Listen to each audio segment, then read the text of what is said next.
welcome to a fantastic, furious episode of Game.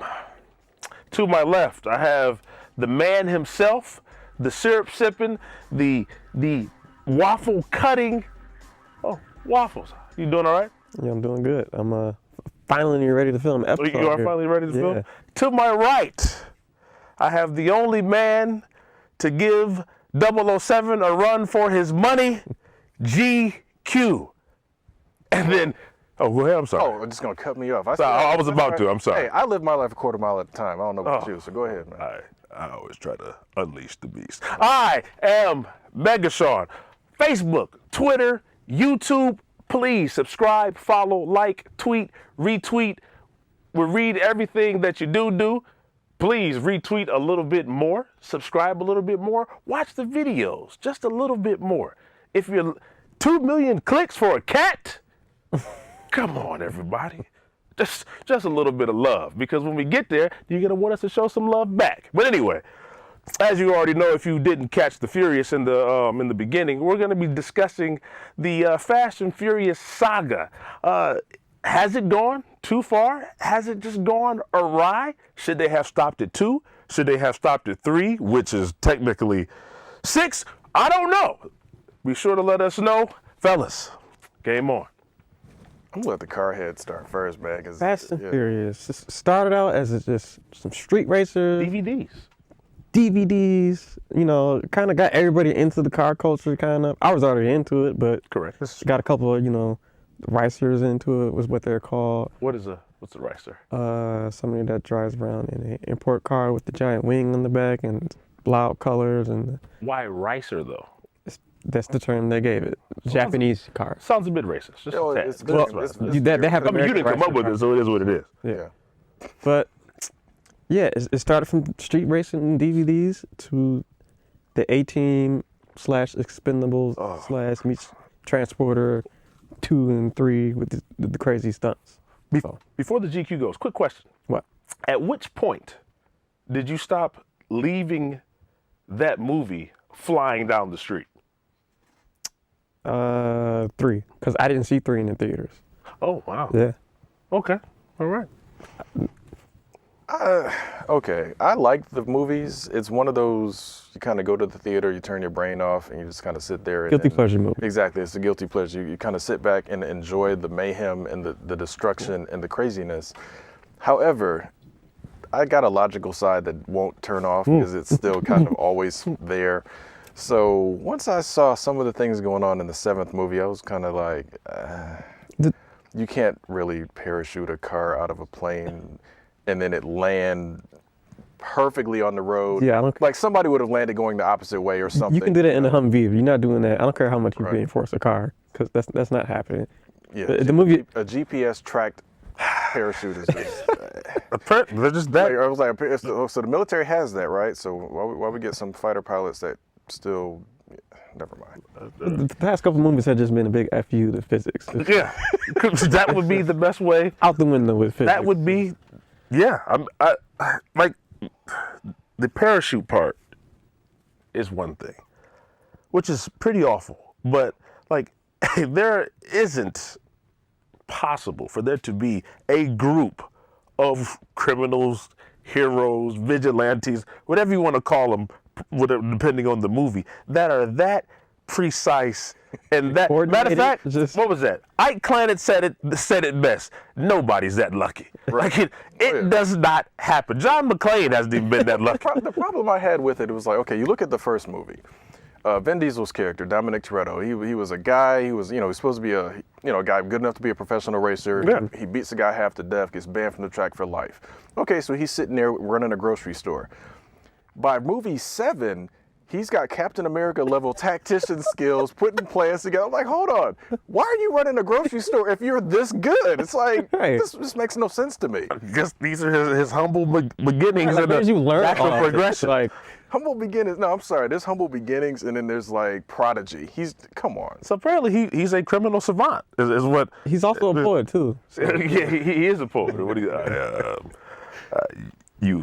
you can't make anybody love you. Here's where I kind of gave up on his character.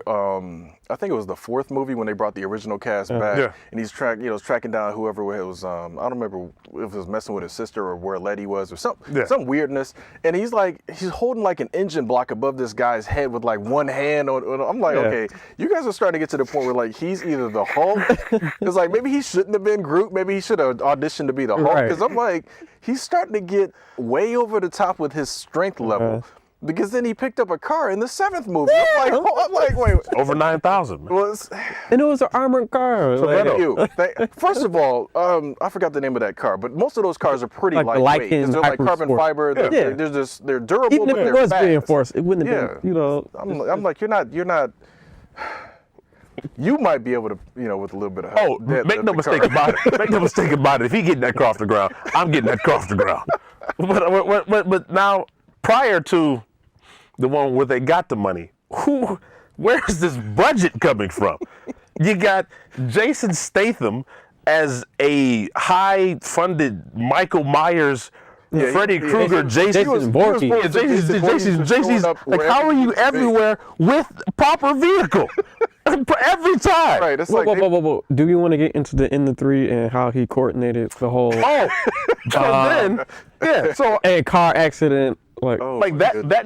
That's where you randomly on that. So two people two buddies who were partners in illegal crime have a falling out. There begins a chase in Tokyo. Yeah. This person in the same crowd with people walking the streets. You know how crowded Tokyo is. Just like Vegas. People would have got hit, mind you. They drifted through a crosswalk. I forgot people would have been. And what is his Han? No, what is it what's Statham? The last name of his brother, Shaw. So Jason Voorhees Shaw just happens to have a police radio while all of this is going on, listening. How does this man have the schematics of the city of Tokyo, Los Angeles, traffic light, Dubai, some random? He's got all of these blueprints in his head. You on the phone you can get apps with. You can set the clock for different time zones. So apparently that's what he did. But here's where I completely lose any faith in they just use it as a plot device because it's like we saw except for Daitakuchi. Daitakuchi left the theater, didn't get to see the after credit scene. Good for him. But they had the whole thing where like Han's car gets hit, and he's calling Dominic Toretto, who apparently just got his package from Tokyo that he just sent so he could blow up the bomb. So it's like, wait a minute. You mean to tell me if like the UPS driver happened to take a slightly wrong turn, he would have died and caught an L on the bomb blowing up because you blew up Han at the exact same time you blew up Dominic Toretto's house. How did you coordinate all? It's like, really? That's like you need to play the lotto, man. Like that is what the British government. This is who they're training out here. Okay, hold on. Yes. Let's talk about one other thing real quick. Inconceivably long runway and weird runway scene. Maybe deaths. Hard to say if people died because like I didn't expect to see what was the younger Shaw brother? I didn't expect to see him ever again. I thought you fell out the back of the plane on the runway. You're like, but he fell out. Right. Yeah. And then you have Gal Gadot who jumped off of a car on the said run. Yeah, Wonder Woman has jumped off of a car to save Han. But they both like faded off into black. And then you see him there in the hospital, so he has to still be alive. No confirmation of death or anything. Just no funeral, no nothing, just a picture. Speaking of hospital, we all grew up in an age of Arnold and Sylvester where you have one man rendering an army to smithereens. So you're telling me this man came out of hiding, went into a hospital, and caused this level of bedlam? You have SWAT team members laid out. There's no police arriving at the scene. And then apparently this Shaw guy is quite the ass. Then you take a grenade off of a guy, hand it to him, and then proceed back. Like who trained you? It's like one of those, they're trying to establish the villain as the villain, and they just kind of, they went Spinal Tap and turned it on 11. But he's far past villain. We're at close to a human Thanos type mystique. This man is impossible to defeat. He's got an unlimited budget and then he's randomly every car he has is. You know what this is? This man is a real life Grand Theft Auto player, and he's gotten the cash and all the things because he's Transporter meets Fast and Furious. with The problem, well, okay, Q in there making all the cars. The problem, though, he was playing hide and seek through the whole movie. It's like you think, like, if this guy's supposed to be this hardcore, we should be seeing him just run rampant over the whole crew. Right. And he's just kind of, hey guys. He would show up like the tyrant off Resident Evil 2. Like, he would just come out of nowhere. Like, really was. like, He was Nemesis all day long. Like, how did you know they were at this party in Dubai? Right. Like, how did you get here? And how did you get invitation? with a gun? Like, I see he had a bug on somebody or something. He had a grenade launcher. Like, how did you get up the first 7th floor? But apparently, he beat everybody else. Speaking of Dubai, and back to that. Or Abu Dhabi, that's where they were. I'm sorry. Yeah, I'm sorry. You're right. I'm gonna ask you because you know how fast can that car go? It was 0 to 60 in like 2 seconds. It hasn't actually gone in production, but so we don't really know. No.